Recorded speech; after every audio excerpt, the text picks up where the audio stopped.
श्री स्वामी समर्थ. जय जय रघुवीर समर्थ. स्वागत आहे तुमचं आपल्या यूट्यूब चॅनलमध्ये. स्वामी भक्तांचा सगळ्यात जिव्हाळ्याचा विषय म्हणजे स्वामी महाराजांचे 11 गुरुवार. प्रत्येकाला ह्या गुरुवारबद्दल खूप प्रश्न पडतात. उपवास कसा धरावा, उद्यापन कसे करावे, 9 मुलं जीव घालायचे का 11 मुलं जीव घालायचे, उद्यापन नक्की कसं करायचं, त्यानंतर उत्तरांग पूजन कसं करायचं आणि पूजा कशी मांडायची, याबद्दल खूप प्रश्न असतात. आणि उपवास कुणी करावे, तर याबद्दल संपूर्ण माहिती आधी आपण पूजेची सुरुवात करूयात. तर पूजा कशी करायची, आधी देवासमोर रांगोळी काढून घ्यायची. त्यानंतर तुम्हाला ताटात पाणी, फुलं, देवासाठी नैवेद्य, गणपती बाप्पांना नैवेद्य, स्वामी महाराजांना लावण्यासाठी अत्तर, त्यानंतर तुम्हाला पूजेचं असं ताट करायचं आहे. त्यानंतर गणपती बाप्पा ठेवायचे आहे. त्यानंतर स्वामी चरित्र, स्वामी महाराजांची मूर्ती असली तर ते ठेवायची पूजेमध्ये, महाराजांचा फोटो, घंटा, हे सर्व साहित्य तुम्हाला पूजेसाठी लागणार आहे. आता फळं असले तर फळं ठेवायचे आहे, नाही तर नारळ असलं तर तुम्ही फक्त एक नारळ ठेवलं तरी पण चालेल. आणि नारळ नसला तर तुम्ही नुसती साखर ठेवली तरीही चालेल. आता माझ्याजवळ एक नारळ आहे, ते मी ती महाराजांजवळ ठेवत आहे. तुमच्याजवळ जे असेल ते ठेवा, फळ ठेवा, नारळ ठेवा. आणि हे व्रत सुरू करण्याआधी तुम्हाला केंद्रामध्ये जर जवळ केंद्र असेल तर त्या ठिकाणी स्वामी महाराजांना नारळ आणि खडीसाखर नक्की ठेवायची आहे. यामुळे आपलं व्रत हे पूर्ण होतं. सुरुवात पूजेला अशी करायची, आपल्याला आधी गणपती बाप्पांचं पूजन करून घ्यायचं आहे. त्यानंतर प्रसाद ठेवायचा आहे. त्यानंतर तुम्हाला इथं हळदी कुंकू अक्षत वाहून घ्यायचं आहे. मी इथं गणपतींना हळदी कुंकू अक्षत वाहून घेत आहे. हे व्रत कोणत्या महिन्यात चालू करायचं, तर तुम्ही कोणत्याही महिन्यात हे व्रत करू शकता. फक्त पितृपक्ष सोडून दुसऱ्या कोणत्याही महिन्यात हे व्रत चालू केलं तर चालतं. व्रत वयोवृद्ध, महिला, मुली कोणीही हे व्रत केलं तर चालतं. आणि उपवासाला काय खायचं, तर उपवासाला तुम्हाला याला मीठ वर्ज करायचं आहे. फळं खायचे आहेत. फळं, केळी, सफरचंद, इतर कोणतीही फळं चालतील. फक्त तुम्हाला याला मीठ खायचं नाहीये. आता संध्याकाळी उपवासात तुम्ही कोणताही पदार्थ खाऊ शकता, त्यात तुम्ही मिठाचं अन्न घेऊ शकता. यानंतर दुसऱ्या दिवशी उत्तरांग पूजन कसं करायचं, तर ही सर्व आपली पूजा आहे. यावर तुम्हाला तांदूळ अक्षत टाकायचे आहे आणि प्रार्थना करायची आहे की स्वामी माझ्या कार्यासाठी तुम्ही पुन्हा या. आणि सर्व सामग्रीवर तुम्ही अक्षत टाकल्यानंतर हे फुलं वगैरे तुम्हाला काढून घ्यायचे आहे. आणि ते 11 गुरुवार तुम्हाला एका पिशवीमध्ये ठेवायचे आहे निर्माल्य. ते फेकून द्यायचं नाही लगेच. ते 11 गुरुवार पूर्ण होईपर्यंत हे सर्व निर्माल्य तुम्हाला तिथे ठेवायचं आहे. त्यानंतर काय करायचं, त्या दिवशी पूजा कशी करायची, तर तुम्हाला स्वामी चरित्र जे 700 श्लोकी मी इथं दाखवलं आहे, ते 700 श्लोकी स्वामी चरित्र त्याचा तुम्हाला एक पूर्ण पाठ करायचा आहे. जर पूर्ण पाठ करणे शक्य नसेल तर मग तुम्ही सकाळी थोडासा आणि संध्याकाळी थोडासा केला तरीही चालेल. पण शक्यतो एक बसनी पाठ करा, म्हणजे एकदाच बसल्यानंतर 21 अध्याय पूर्ण करा. साधारणतः याला पाऊण किंवा 1 तास लागतो. त्यानंतर तुम्हाला 11 वेळेला श्री सुक्तमचा पाठ करायचा आहे. 11 वेळेला तारक मंत्र म्हणायचा आहे आणि 11 वेळेला तुम्हाला स्वामी महाराजांच्या माळा घ्यायच्या आहेत. आता जर 11 माळा शक्य नसेल तर काय करायचं, 11 वेळा कमीत कमी महाराजांचा मंत्र म्हणायचा. पण या दिवशी श्री सुक्तम ही नक्की म्हणा, कारण महाराजांचे गुरुवार बरोबर हा लक्ष्मी प्राप्तीचा सुद्धा उपाय आहे.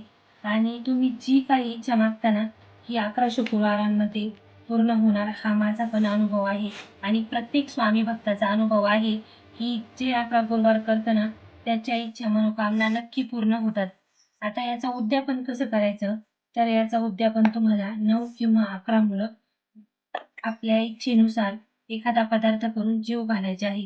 त्याच्यासाठी तुम्ही पदार्थ कोणते करायचे, तर महाराजांना आवडते कांद्याची भजी, त्यानंतर आळू वडी, त्यानंतर महाराजांना गोड पदार्थ खीर, शिरा किंवा भात, वरण, पोळी भाजी असा नैवेद्य तुम्ही केला आणि मुलांना जेवू घातलं तरीही चालेल. तुमच्या इच्छेनुसार तुम्ही कोणताही पदार्थ करा आणि तो 11 मुलांना तुम्ही द्या. त्यानंतर तुम्हाला काय करायचं आहे, गुरुवारी विशेषतः पिवळं वस्त्र परिधान करायचं आहे. पिवळं वस्त्र का परिधान करायचं आहे, तर महाराजांना पिवळा हा कलर खूप आवडतो. त्यामुळे तुम्ही पिवळ्या कलरची फुलं आणि पिवळ्या कलरचं वस्त्र या दिवशी परिधान करायचं आहे. आणि तुम्हाला जितके जमेल तितकं दिवसभर तुम्हाला नामस्मरण करायचं आहे. आणि मी व्हिडिओमध्ये दाखवली तशी साधी आणि सोप्या प्रकारची पूजा तुम्हाला मांडायची आहे. यासाठी विशेष अशी काहीही पूजा नसते. फक्त तुम्हाला एक स्वामी चरित्र पुस्तक, असा नारळ आणि ही सगळी पूजा मी दाखवली अशीच पूजा करायची आहे.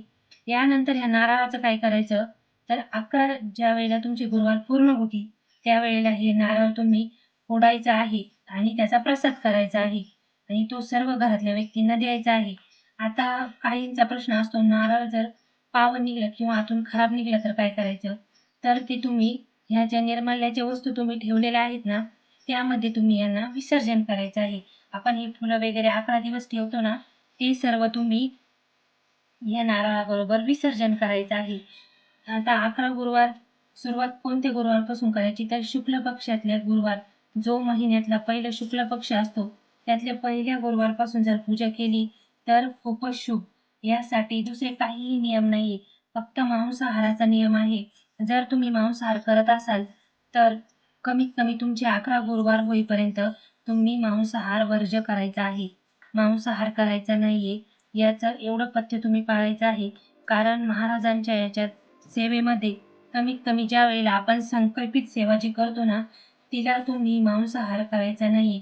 आता काहींच्या तिथे लेडीज करतात, तर जेंट्स म्हणजे त्या घरातले व्यक्ती खातात. मग आता त्यांनी काय करायचं, तर कमीत कमी शक्यतो त्यांनी गुरुवारच्या दिवशी नॉन-व्हेज बनणार नाही याची काळजी घ्यायची. इतर दिवशी जर बाकीच्या व्यक्तींनी खाल्लं तर हरकत नाही. कारण आपण प्रत्येकच व्यक्तीला समजावून सांगू शकत नाही. त्यामुळं फक्त आपण जी व्यक्ती 11 गुरुवार करते ना, त्यांनी खायचं नाहीये. इतरांनी खाल्लं तर काही हरकत नाही. फक्त गुरुवारच्या दिवशी तुम्ही हे घरात बनवायचं नाही. आता सगळ्यात महत्त्वाचा आणि शेवटचा नियम, तर ज्यावेळेला आपण हे व्रत करतो ना, त्यावेळेला तुम्हाला संकल्प करायचा आहे. संकल्पाशिवाय सेवा करायची नाही. यासाठी तुम्ही पाणी घ्यायचं, एक ताम्हण घ्यायचा आणि त्यामध्ये संकल्प करायचा आहे. मी तुम्हाला संकल्प कसा करायचा ना, हे खूप वेळा सांगितलं आहे, पण पुन्हा एकदा सांगते, की संकल्प आपण कसा करायचा आहे. त्यासाठी तुम्ही एखादी स्टीलची किंवा याची प्लेट घ्यायची आहे आणि त्यामध्ये तुम्हाला थोडेसं अक्षत घ्यायचे आहेत. मी दाखवते व्हिडिओमध्ये तसं. हे अशा अक्षत घ्यायच्या आहेत. आता अक्षत नसल्या तर काय करायचं, तर फुलाच्या अशा पाकळ्या घ्यायच्या आहेत. कोणत्याही फुलाच्या घ्या. अशा पाकळ्या घ्यायच्या आहेत आणि त्यामध्ये तुम्हाला थोडंसं पाणी टाकायचं आहे. पाणी टाकल्यानंतर तुम्हाला मंत्र म्हणायचा आहे. मंत्र कोणता म्हणायचा? जर कोणाला मंत्र येत नसेल, तर फक्त आपलं गोत्राचा नामोच्चार करायचा. आता गोत्र माहीत नसलं तर सर्वजण कश्यप गोत्र म्हणतात. तर आपण म्हणायचं, कश्यप गोत्र कुलोत्पन्न, तुमचं नाव सांगायचं आणि त्यानंतर स्वामी महाराजांना प्रार्थना करायची, की स्वामी, माझं हे कार्य आहे ते पूर्ण 11 गुरुवार पूर्ण होईपर्यंत माझं कार्य पूर्ण करा आणि माझ्याकडून ही सेवा पूर्ण होऊ द्या. हे बघा, सेवा पूर्ण करून घेणं हे सगळं महाराजांचं काम आहे.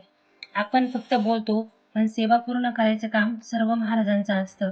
त्यामुळं तुम्ही महाराजांना प्रार्थना करा, की माझं हे 11 गुरुवारचं सेवा पूर्ण होऊ द्या आणि त्यानंतर तुम्हाला हे पाणी, हे अक्षत आणि फूल एका प्लेटमध्ये टाकायचं आहे. आता हे काय करायचं, तर हे पाणी आणि ते तुम्ही तुळशीला न घालता इतर कोणत्या वृक्षाला अर्पण करू शकता. फक्त तुळशीला घालायचे नाही, कारण तुळस ही लक्ष्मी स्वरूप आहे आणि इतर कोणत्याही वृक्षाला हे पाणी तुम्ही घालायचं आहे. तर अशा प्रकारे साध्या आणि सोप्या पद्धतीने तुम्ही 11 गुरुवारचं व्रत करायचं आहे. 9 गुरुवारचं व्रत हे वेगळं असतं, त्याचे नियमही वेगळे असतात. त्याच्यासाठी तुम्हाला वेगळं पुस्तक असतं. तोही व्हिडिओ मी तुम्हाला एक दिवस नक्की दाखवेल. तुम्हाला ह्या व्रताबद्दल अजून काही प्रश्न असेल तर कमेंटमध्ये नक्की विचारा आणि 11 गुरुवारी फक्त या 3 सेवा नक्की करा. महाराजांचं 700 श्लोकी पारायण एका दिवसात आणि 11 माळी जप आणि 11 वेळेस तारक मंत्र. बघा, आपले प्रश्न जेवढे मोठे असतात ना, तेवढ्या आपल्या सेवा जास्त पाहिजे. कारण आपण कधी-कधी ना खूप मागतो देवाकडे हे, ते. पण आपली सेवा तशी आपण करत नाही आणि मग दोष आपण देवालाच देतो की नाही महाराज माझं हे काम झालं नाही, नाही हे काम अपूर्णच राहिलं. तर अपूर्ण राहण्यामागंही आपले बरेचसे कारण असतात इतर पण सेवा करताना तुम्ही पूर्ण सेवा करत जा. ज्या वेळेला उपवास धरतो त्या दिवशी शुचिर्भूत असणं, जी सांगितली ते सेवा पूर्ण करणं. आता काहींच्या इथे एकच लेडीज असते किंवा एवढी सेवा एका दिवसात पूर्ण शक्य होणं नसतं. त्यावेळेला काय करायचं, तर 11 वेळेला ज्या माळा आहेत ना आपल्या, त्या जपण्यासाठी तुम्ही संध्याकाळच्या वेळेला दिवे लागणीच्या वेळेला महाराजांजवळ दिवा लावायचा आहे, अगरबत्ती लावायची आहे आणि त्यानंतर तुम्ही स्वयंपाक करतानाही 11 माळी जप करू शकता. तुमच्या स्वयंपाकात अन्नातलेही दोष कमी होतील आणि महाराजांची याच्या सेवाही होऊन जाते. अशी दोन्ही कामं होतात. जे तुम्हाला करता येईल ना तशी सेवा करा. शेवट महाराज हे आपण आई स्वरूप मानतो की स्वामी हे आपले आईच आहेत आणि ते आपल्याला क्षमा करतील आपल्याकडून काही चूक झाल्यानंतर. पण सांगितली व्हिडिओ तशीच सेवा करा आणि व्हिडिओ कसा वाटला कमेंटमध्ये नक्की सांगा. तुम्हाला काही प्रश्न असल्यास विचारू शकता. व्हिडिओ कसा वाटला हेही कमेंटमध्ये नक्की लिहा आणि श्री स्वामी समर्थ लिहायला विसरू नका. व्हिडिओ बघितल्याबद्दल धन्यवाद. श्री स्वामी समर्थ.